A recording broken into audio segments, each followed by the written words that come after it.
देवा की अदालत है और मेरी अदालत में अपराधियों को ऊंचा बोलने की इजाजत नहीं। मेरा दिल ले गई ओए कमो किधर, मैं देखूं उसको इधर उधर, यारो जाओ ढूंढ के लाओ। अलग अलग जनर फिल्मों की अलग अलग ऑडियंस होती है। किसी को रोमांटिक ड्रामा फिल्में पसंद है तो किसी को हॉरर, तो कोई एक्शन फिल्मों का दीवाना है। हालांकि रोमांटिक फिल्में तो हर दौर में ढेरों बनी है, लेकिन जैसी एक्शन पैक्ड फिल्में 90s के दौर में बनी उनकी अलग ही बात और रुतबा है। क्योंकि इस दौर में एक से बढ़कर एक एक्शन हीरो ने एंट्री मारी थी, जिसमें कई तो ब्लैक बेल्ट भी थे। लेकिन इन सभी हीरो के बीच अकेले सनी देओल ऐसे थे जिनका हाथ सबसे भारी था और वे अपने एक पंच से ही गुंडों की हड्डियां तोड़ देते थे। इसलिए सनी देओल की इसी लेगेसी को आगे बढ़ाती फिल्म थी जिद्दी, जो रिलीज हुई थी 11 अप्रैल 1997 को। इस फिल्म की मेन कास्ट में सनी देओल के अलावा रवीना टंडन, राज बब्बर, अनुपम खेर, आशीष विद्यार्थी और शाहबाज खान वगैरह नजर आए थे। ऐसे में 7 करोड़ 50 लाख के बजट में बनी जिद्दी 235 स्क्रीन पर रिलीज होने के बाद 18 करोड़ 38 लाख 50 हजार की कमाई करते हुए सुपरहिट रही थी और साल की 5वीं सबसे ज्यादा कमाई करने वाली फिल्म साबित हुई थी। डायरेक्टर प्रोड्यूसर गुड्डू धनोआ धर्मेंद्र के मामा के लड़के हैं, लेकिन बावजूद इसके अपने करियर के शुरुआती सालों में उन्होंने देओल फैमिली के साथ एक भी फिल्म नहीं बनाई, जबकि शाहरुख खान ने उन्हीं के प्रोडक्शन की पहली फिल्म दीवाना से डेब्यू किया था। हालांकि दीवाना के बाद गुड्डू प्रोड्यूसर से डायरेक्टर बन गए थे और उन्होंने अक्षय कुमार के साथ 1994 में ऐलान, अजय देवगन के साथ 1995 में गुंडाराज और अक्षय कुमार सैफ अली खान के साथ 1996 में तू चोर मैं सिपाही जैसी दमदार एक्शन पैक्ड फिल्में बनाई थी। हालांकि ये अलग बात है कि इनमें से कोई भी दीवाना जैसी सफलता अर्जित नहीं कर पाई थी, लेकिन ऐलान एक ऐसी फिल्म थी जिसे देखने के बाद प्रोड्यूसर बब्बू पचीसिया गुड्डू धनोआ के डायरेक्शन से काफी इंप्रेस हुए और उन्होंने गुड्डू को जिद्दी फिल्म बनाने के लिए साइन कर लिया। ऐसे में गुड्डू ने जब बबलू से पूछा कि फिल्म में हीरो किसे लें, तब बबलू ने कहा कि सनी देओल को लेंगे। अब सनी देओल के साथ पहली बार काम करने को लेकर खुद गुड्डू बताते हैं कि सनी देओल तब बड़े स्टार थे, जबकि उन्होंने ऋषि कपूर को छोड़कर सभी नए हीरो के साथ ही फिल्में बनाई थी। ऐसे में सनी देओल का नाम सुनकर गुड्डू ने बबलू से कहा कि उन्हें डाउट है कि सनी देओल उनके साथ काम करेंगे कि नहीं। तब बबलू ने कहा कि यार गुड्डू ये सब तू मेरे पे छोड़ दे। इसके बाद बबलू और गुड्डू ने सब्जेक्ट फाइनल किया और सनी देओल को सुनाया तो वे फौरन करने को तैयार हो गए। हालांकि सन्नी इसके बाद गुड्डू धनोआ के साथ मजाक करने लगे और कहने लगे तुम मुझे डायरेक्ट करोगे, क्योंकि दोनों बचपन में साथ में खेला करते थे। इसके बाद आगे गुड्डू बताते हैं कि हैदराबाद में जिद्दी की शूटिंग शुरू होने से कोई 2 दिन पहले सन्नी लंदन से मुंबई लौटे थे, लेकिन इसके बाद अगली शाम को गुड्डू ने बबलू से कहा कि ये पिक्चर शायद नहीं बन पाएगी, क्योंकि सीन तो बहुत अच्छे हैं पर कहानी नहीं है। इसके बाद ये बात सुनकर बबलू गुड्डू से नाराज हो गए और कहा कि अगर कोई और प्रोड्यूसर होता तो तुम्हें फिल्म से निकाल देता। खैर अब इसके बाद बबलू भी थोड़ा टेंशन में आ गए और वे गुड्डू को लेकर राइटर रॉबिन हेनरी से मिलने सी साइड होटल पहुंच गए, लेकिन रॉबिन तब तुरंत कोई सोल्यूशन नहीं निकाल पाए और उन्होंने थोड़ा टाइम मांग लिया, जिसके बाद बबलू गुड्डू को लेकर वापस अपने दफ्तर आ गए। अब बबलू को चैन नहीं, उन्होंने गुड्डू से कहा बताओ किस तरह की कहानी होनी चाहिए। तब गुड्डू ने बताया कि कहानी की शुरुआत ऐसे ऐसे होनी चाहिए। बस इस तरह गुड्डू बताते गए और बबलू अपनी नोटबुक में नोट करते गए और कोई 30-32 सीन पूरे हो गए तो बबलू और गुड्डू वापस राइटर रॉबिन हेनरी को सुनाने चले गए। इस तरह रात के कोई 12-1 बज गए, लेकिन बबलू थे जिन्हें अब भी चैन नहीं था। वे गुड्डू को लेकर इसके बाद मुंबई एयरपोर्ट के कॉफी शॉप में पहुंच गए और फिर यहीं पर सुबह 10 बजे के करीब गुड्डू ने सन्नी को कहानी और उनके किरदार की जानकारी दी थी। जिसके बाद फिर सभी सीधे हैदराबाद पहुंच गए, जहां फिल्म के मोस्टली सीन समेत एक्शन सीन फिल्माए जाने थे। वैसे हैदराबाद के अलावा जिद्दी की शूटिंग मुंबई में खार के सिद्धि सिनायक बंगलो समेत वर्सोवा विलेज व कुछ फिल्म स्टूडियो और नासिक में हुई थी, जबकि कई गाने स्विट्जरलैंड में फिल्माए गए थे, क्योंकि 90 के दशक में गानों को देश से बाहर यूरोपियन कंट्री में फिल्माने का चलन था। हिंदी सिनेमा में महानायक अमिताभ बच्चन को एंग्री यंगमैन का खिताब मिला हुआ है, लेकिन जिद्दी में सनी देओल का किरदार भी एंग्री यंगमैन जैसा ही था। और सिर्फ जिद्दी ही क्यों, बल्कि बहुत सी ऐसी फिल्में हैं जिनमें सनी देओल ने एंग्री यंगमैन का किरदार निभाया था। वैसे जिद्दी टाइटल से इससे पहले देवानंद की 1948 में और जोई मुखर्जी की 1964 में फिल्में बन चुकी थी और ये दोनों फिल्में बॉक्स ऑफिस पर हिट रही थी। लेकिन एक्शन से अलग ये दोनों फिल्में म्यूजिकल रोमांटिक ड्रामा फिल्में थी, जबकि वहीं सनी देओल की जिद्दी एक दमदार एक्शन पर आधारित थी। इसके अलावा ये बॉलीवुड की पहली ऐसी फिल्म भी थी जिसमें चलती गाड़ी में कैनन ब्लास्ट करके एक्शन सीक्वेंस फिल्माए गए थे। हालांकि ये सभी एक्शन सीक्वेंस 1995 में आई एक अमेरिकन फिल्म डेस्परेडो से कॉपी किए गए थे। प्रोड्यूसर बबलू पचीसिया ने जिद्दी में मेन हीरोइन के तौर पर पहले ममता कुलकर्णी को अप्रोच किया था, लेकिन ममता उन दिनों राजकुमार संतोषी और अंडरवर्ल्ड के बीच कंट्रोवर्सी में फंसी हुई थी, इसलिए उनके हाथ से ये फिल्म निकल गई और रवीना टंडन की झोली में जा गिरी। बता दे रवीना ने इससे पहले सनी देओल के साथ क्षत्रिय, इंसानियत और इम्तिहान जैसी फिल्मों में काम किया था। हालांकि ये फिल्में इतनी कुछ खास सफल नहीं रही थी। खैर, अब बताया जाता है कि जिद्दी की शूटिंग के दौरान रवीना टंडन अक्सर परेशान रहती थी और कई बार तो वे रो भी पड़ती थी।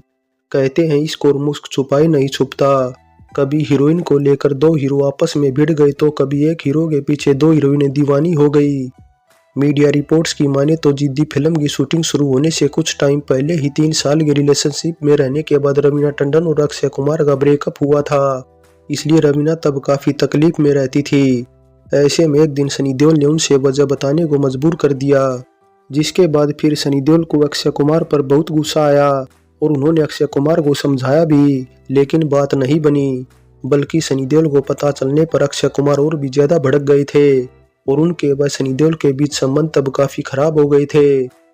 इसके अलावा जिद्दी की शूटिंग के दौरान एक और कंट्रोवर्सी हुई थी जिसने उस टाइम खूब सुर्खियां बटोरी थी। वो थी रवीना टंडन के साथ सनी देओल के अफेयर की खबरें, जिससे तंग आकर तब डिम्पल ने फिल्म के सेट पर ही आकर रवीना टंडन को थप्पड़ जड़ दिया था।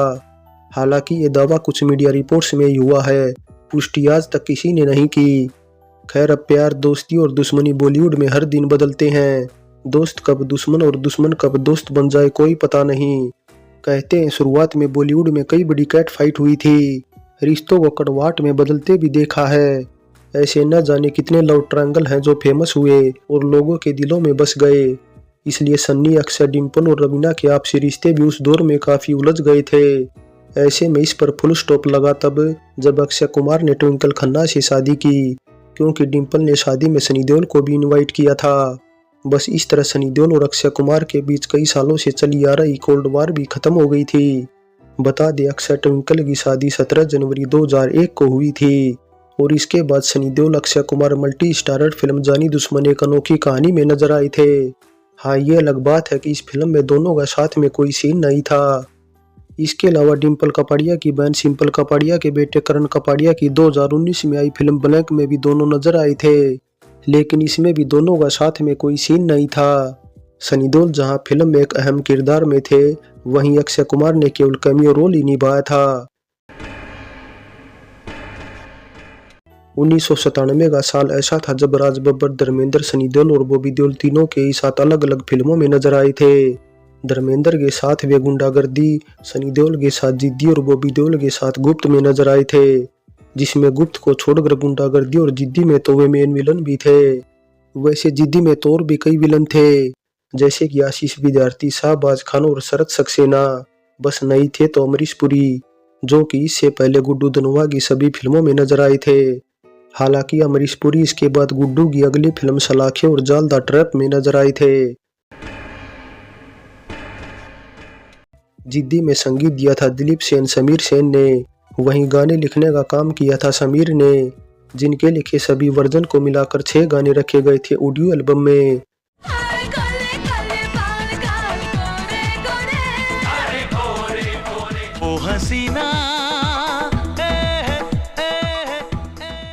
फिल्म का गीत संगीत अच्छा था, जिसमें सविता सेठी का गाया काले काले बाल, हरिहरन चित्रा का गाया हम तुमसे ना कुछ कह पाए और ललित सेन का गाया मेरा दिल ले गई कमों की दर सबसे ज्यादा सुने जाने वाले गाने थे। इस वजह से जिद्दी की कोई 22 लाख के करीब कैसेट बिकी थी, जिससे ये साल का 10वां सबसे ज्यादा बिकने वाला म्यूजिक एल्बम रहा था। हम तुमसे ना कुछ कह पाए। वैसे अब जिद्दी के संगीत से रिलेटेड एक जबरदस्त किस्सा सुनाते हैं कि सनी देओल को जब ये पता चला कि फिल्म में दिलीप सेन, समीर सेन संगीत देने वाले हैं, तब उन्होंने डायरेक्टर गुड्डू धनोआ और प्रोड्यूसर बब्बू पचीसिया से कहा कि कोई भी दूसरा संगीतकार चलेगा, लेकिन दिलीप सेन, समीर सेन नहीं चलेंगे, क्योंकि ये लोग ओले ओले टाइप का गाना बनाएंगे और फिर उन्हें जमकर नाचना होगा, जो वे बिल्कुल नहीं कर पाएंगे। लेकिन बबलू और गुड्डू ने सनी देओल को ये कहते हुए मना लिया कि वे एक बार गाने सुन ले, उसके बाद डिसाइड करे कि किसे संगीतकार लेना है। बस इस तरह सनी देओल मान गए और बबलू ने दिलीप सेन समीर सेन को हैदराबाद बुला लिया स्पेशली सनी देओल को गाने सुनाने के लिए। अब दिलीप सेन समीर सेन ने सनी देओल को जो सबसे पहले गाना सुनाया वो था काले काले बाल, जिसे सुनते ही सनी देओल भड़क गए और गाना रिजेक्ट कर दिया। लेकिन दिलीप सेन ने कहा कि ये गाना तो रवीना टंडन पर फिल्माया जाएगा। इसके बाद दिलीप सेन ने सनी देओल को गाना सुनाया हम तुमसे ना कुछ कह पाए, जिसे सुनते ही सनी देओल फौरन बोले बस इसी तरह के गाने चाहिए। खैर अब जिद्दी में बैकग्राउंड आर्टिस्ट के साथ सनी देओल का एक सोलो नंबर भी था, जिस पर सनी देओल को डांस करना था। इसलिए इस गाने से रिलेटेड तो और भी ज्यादा दिलचस्प किस्सा जुड़ा हुआ है। दरअसल इस गाने के लिए न्यू बॉम्बे में सेट लगाया गया था और इसे पहले चीनी प्रकाश कोरियोग्राफ करने वाले थे। अब चीनी प्रकाश ऐसे डांस मास्टर थे जो मूवमेंट सेट कर लेते थे, उसे चेंज नहीं करते थे। ऐसे में सनी देओल ने उनके साथ इस गाने की रिहर्सल करने से मना कर दिया और सेट से भाग गए। इसके बाद पूरी पिक्चर कंप्लीट हो गई, बस ये गाना रह गया और प्रोड्यूसर बबलू पचीसिया फिल्म में इस गाने को हर हाल में चाहते थे। ऐसे में किसी ने बबलू को राय दी कि चीनी प्रकाश की जगह पर कोरियोग्राफ गणेश आचार्य को ले लो, जिसके बाद बबलू गणेश आचार्य के पास गए और गणेश ने कहा मैं नचवाता हूँ सन्नी को। बस इस तरह गाना कंप्लीट हुआ और सनी देओल ने जब इसमें ठीक ठाक डांस करके दिखाया तो सनी देओल ने अपनी अगली फिल्म सलाखे में भी दिलीप सेन से इसी तरह के गाने की डिमांड कर दी। और दिलीप सेन तो यहाँ तक बताते हैं कि सनी सिर्फ यही नहीं रुके, बल्कि इसके बाद फिल्म अर्जुन पंडित के लिए भी उन्होंने ऐसी ही डिमांड कर दी थी। तब दिलीप सेन समीर सेन ने ओए होए कुड़िया शहर दिया गाना उन्हीं के लिए कंपोज किया था, लेकिन उस टाइम दलेर पाजी के गानों की धूम थी, इसलिए गाना सनी देओल की बजाय दलेर पाजी और जूही चावला पर फिल्माया गया था।